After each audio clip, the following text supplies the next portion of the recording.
Hello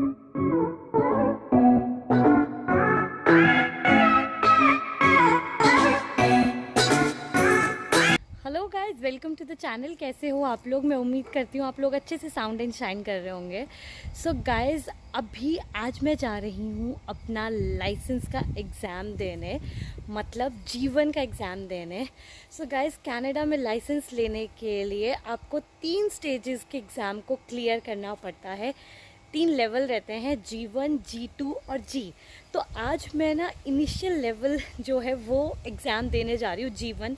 because Canada आते ही ना आपको ये लगेगा कि यहाँ पे बिना आपके व्हीकल के काम नहीं चलेगा। सो आपके पास अपनी कार या अपना व्हीकल होना बहुत ज़्यादा ज़रूरी है, क्योंकि कम्यूट करना बसेस से या फिर गो ट्रेन से या फिर कैब से बहुत ज़्यादा टायरिंग भी हो जाता है और एक्सपेंसिव भी होता है। So it's better to have your licence. In fact जब भी आप कनाडा आते हैं तो सबसे पहले अपना लाइसेंस ज़रूर, उसके लिए एग्ज़ाम ज़रूर दीजिए, बिकॉज़ वो आपके लिए एक आईडी प्रिपेयर कर देता है आप लोगों के लिए, फ्यूचर के लिए। कुछ भी आपको करना है, आपको हेल्थ कार्ड लेना है, कहीं भी कुछ भी लेना है, आपको सबसे पहले आपका लाइसेंस ज़रूरी है एज अ आईडी। तो वो बहुत इम्पॉर्टेंट है आप लोगों के लिए कि आप अपना लाइसेंस प्रिपेयर करवाइए और उसके बाद आप और चीज़ों के लिए काम कीजिए। तो अभी मैं जीवन देने जा रही हूँ, लेट्स सी कैसा होता है। बेसिकली जीवन इज़ अ रिटन टेस्ट और उसके बाद 2 लेवल और रहते हैं, G2 और G। तो ये सारी बातें मैं आपको आके बताऊंगी। अभी मैं देने जा रही हूँ एग्ज़ाम, जो कि ब्रैम्पटन में ही मैं देने जा रही हूँ। So I am hoping for the best कि अच्छा हो जाए और पहले ही उसमें क्लियर हो जाए। So all the very best to me only, let's see. तो बाकी सारी चीज़ें मैं आप लोगों को आके बताती हूँ। सो स्टिक अराउंड, और अगर चैनल पे न्यू हो प्लीज़ सब्सक्राइब कर लो, नोटिफिकेशन के लिए बेल ज़रूर प्रेस कर लो और लाइक ज़रूर कर देना वीडियो को। तो चलो चलते हैं, लेट्स गो। और आके मैं ना आप लोगों को बताती हूँ कि टिप्स एंड ट्रिक्स क्या हैं, कैसे आप इस एग्ज़ाम के लिए प्रिपेयर कर सकते हैं, कहाँ से प्रिपेयर कर सकते हैं और इम्पॉर्टेंट क्वेश्चन कौन कौन से हैं। तो चलिए बने रहिए एंड तक वीडियो पे।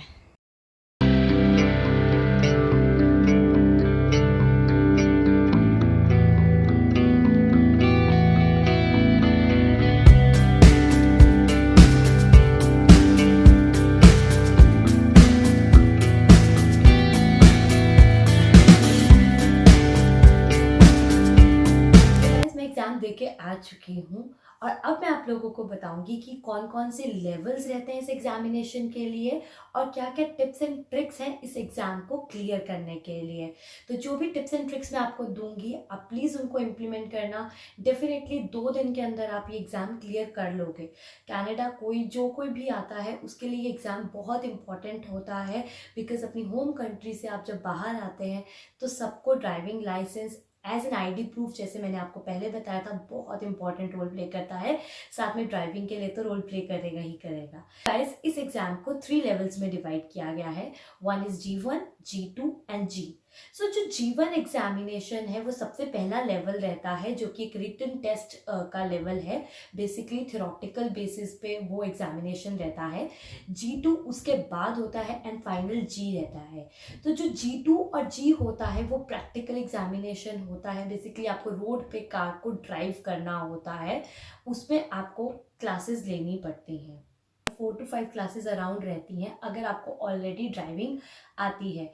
गाइस, जब भी आप किसी से क्लासेस लेते हैं G2 और G एग्जामिनेशन के लिए, $30 to $35 इसका रेट है, इससे ज़्यादा नहीं देना चाहिए।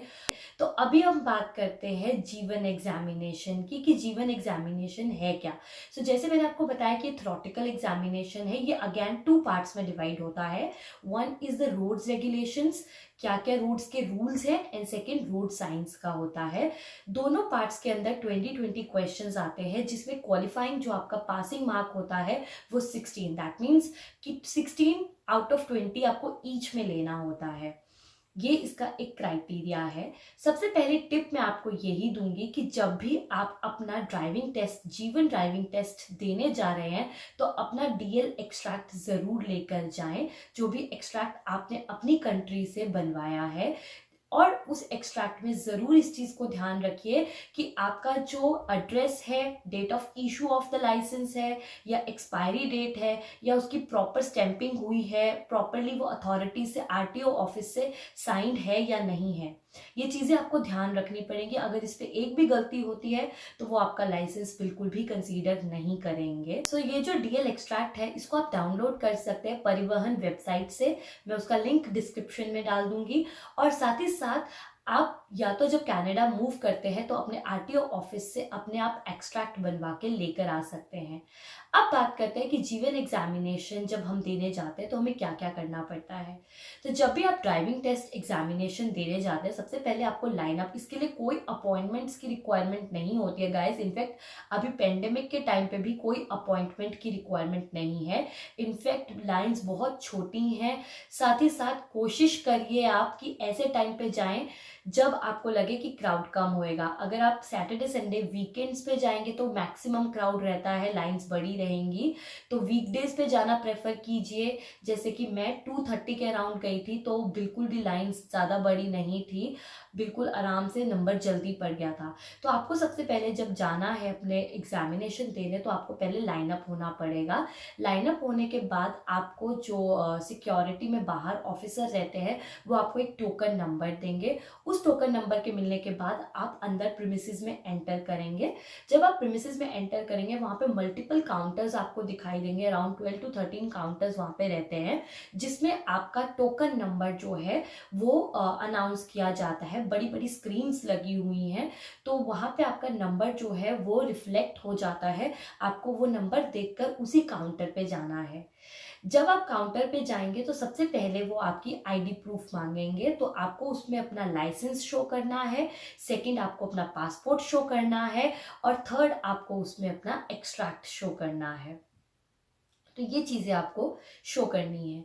जैसे आप ये आईडी प्रूफ उनको शो कर देते हैं वो आपका इसके बाद आई टेस्ट करेंगे। सो टिप नंबर 2 मैं यहाँ पे देना प्रेफर करूँगी कि अगर आपको स्पेक्स लगाते हो तो प्लीज़ स्पेक्स वेयर करके जाइए क्योंकि वहाँ पे आई टेस्ट होना है। आई टेस्ट बहुत ही ईजी टेस्ट है। वो सिंपल आपको एक स्क्रीन पे लेकर जाएंगे और वहाँ पे कुछ नंबर आपको डिस्प्ले होंगे जो आपको बताने हैं कि क्या क्या नंबर्स हैं। सेकंड आपको वो कुछ फ्लैशिंग लाइट्स देंगे, कभी राइट कभी लेफ्ट, कभी राइट कभी लेफ्ट, तो वो आपको बताना है कि कौन कौन सी लाइट कहाँ पे फ्लैश करी है। ये है सिंपल सा आई टेस्ट। उसके बाद वो आपका हाइट चेक करते हैं, पूछते हैं आपसे हाइट के बारे में एंड देन उसके बाद वो आपसे सिग्नेचर्स लेते हैं और सिग्नेचर्स लेने के बाद आपको आपका एड्रेस और आपका सिग्नेचर और आपका नेम, डेट ऑफ बर्थ, ये सारा एक बारी चेक करने के लिए कहते हैं एंड देन उसके बाद आपको पेमेंट करनी होती है। अराउंड $106 मेरे लगे थे। $16 जो है वो आपकी फीस रहती है टेस्ट की। उसके बाद आपको पेमेंट करनी होती है। अगर वो आपका लाइसेंस कंसीडर कर लेते हैं, जैसे उन्होंने मेरा 5 इयर्स का एक्सपीरियंस कंसीडर करा था, तो वो आपको कह देते हैं कि आप डायरेक्ट अभी जीवन अगर आप क्वालिफाई करते हैं तो इसके बाद आप डायरेक्ट जी दे सकते हैं। और इस एग्जाम की फीस है $16। इस एग्जामिनेशन का एक फायदा है, अगर आपसे एक चांस में क्वालिफाई नहीं होता है तो आपके पास मल्टीपल चांसेस है, लेकिन आपको सेम प्रोसेस फॉलो करना पड़ता है। अभी जैसे ही आपकी डॉक्यूमेंटेशन हो जाती है वो आपको भेज देते हैं एग्जाम देने के लिए। जिस रूम में एग्जाम होता है वहां पे दोबारा आपकी पूरी चेकिंग होती है कि आपका सारे डॉक्यूमेंट्स करेक्ट हैं या नहीं एंड देन वो उसके बाद आपको अलॉट करते हैं एक कंप्यूटर। जब आप कंप्यूटर आपको अलॉट किया जाता है वहां पे उसके बाद आपको अपना एग्जाम शुरू करना होता है। एग्जामिनेशन जब आप अपना एग्जाम देते हैं गाइस, बिल्कुल भी जल्दी मत कीजिए क्योंकि टाइम की कोई बाउंडेशन नहीं है। आराम आराम से कीजिए क्योंकि वहाँ पे हम कंफ्यूज हो जाते हैं और एक क्वेश्चन गलत होने का मतलब है डिस्क्वालीफाई। सो इट्स बेटर आराम आराम से कीजिए, कोई टाइम बाउंडेशन नहीं है। तो जीवन आप जैसे आप एग्जाम क्वालिफाई हो जाता है, आपके पास 2 पार्ट्स में जब एग्जाम आता है आपको रिफ्लेक्ट हो जाता है कि आपने पार्ट 1 जो है उसमें आप सक्सेसफुल हो गए हैं, तो अभी आप पार्ट 2 दे दीजिए। अगर आप इन केस किसी एक पार्ट में अनसक्सेसफुल होते हैं या फेल हो जाते हैं देन आपको दोबारा सेम प्रोसेस फॉलो करना पड़ता है। अपने आप को लाइन अप करना पड़ेगा दोबारा बाहर जाके लाइन अप करने के बाद दोबारा टोकन लेकर दोबारा मल्टीपल काउंटर्स के लिए खड़ना पड़ेगा एंड देन उसके बाद आपका नंबर दोबारा रिफ्लेक्ट होगा। बट उसके बाद आपको सारा कुछ नहीं करना है, आई टेस्ट, हाइट चेक कुछ नहीं करना है, जस्ट आपको फीस पे करनी है। अगेन $16 इसकी फीस रहेगी। उसके बाद जब आपका फीस डिपॉजिट हो जाता है, आपको दोबारा फिर से उसी रूम में भेजा जाता है, वहाँ पे फिर आपको कंप्यूटर स्क्रीन दी जाती है, आपको एक कंप्यूटर अलॉट किया जाता है एंड देन आपको दोबारा एग्जाम देना होता है।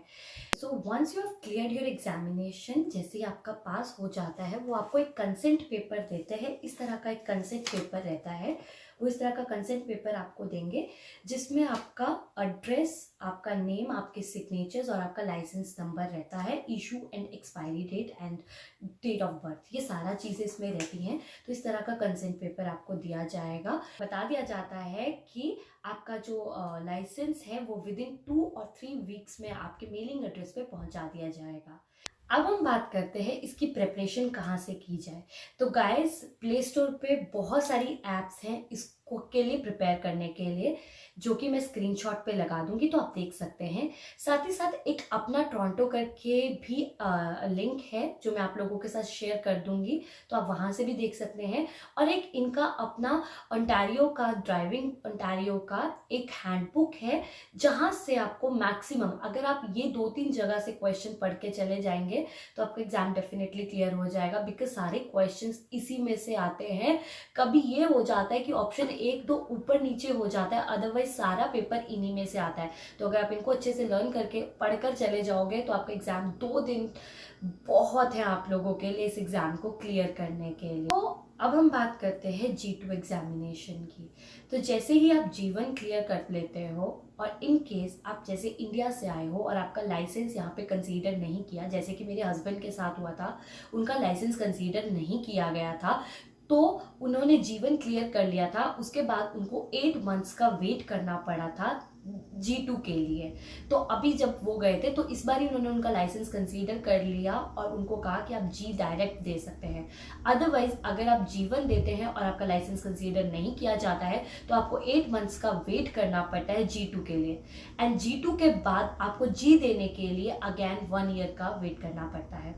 G2 और G में ज़्यादा फर्क नहीं है, सिर्फ फर्क ये है कि G2 में आप नेबरहुड में जो है वो आपको ड्राइविंग टेस्ट तो दोनों में देना पड़ेगा, ऑन रोड G2 में भी और G में भी, लेकिन G2 में आप सिर्फ नेबरहुड और सिटीज़ में चला सकते हैं। और अगर आपके पास G का भी आ जाता है तो आप फाइनली हाईवेज पे भी ड्राइव कर सकते हैं। कुछ टाइमिंग की बाउंडेशंस इसमें रहती हैं और कुछ इनके पर्टिकुलर रूल्स रहते हैं। सो गाइज, ये इन्फॉर्मेशन थी ड्राइविंग टेस्ट के बारे में कनाडा के लिए।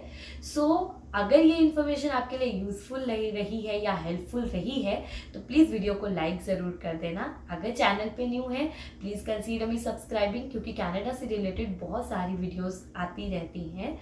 और अगर आपको किसी भी तरह की क्वेरी है तो please do ask me in comment, मैं आपको रिप्लाई कर दूंगी। So thank you for watching, bye bye.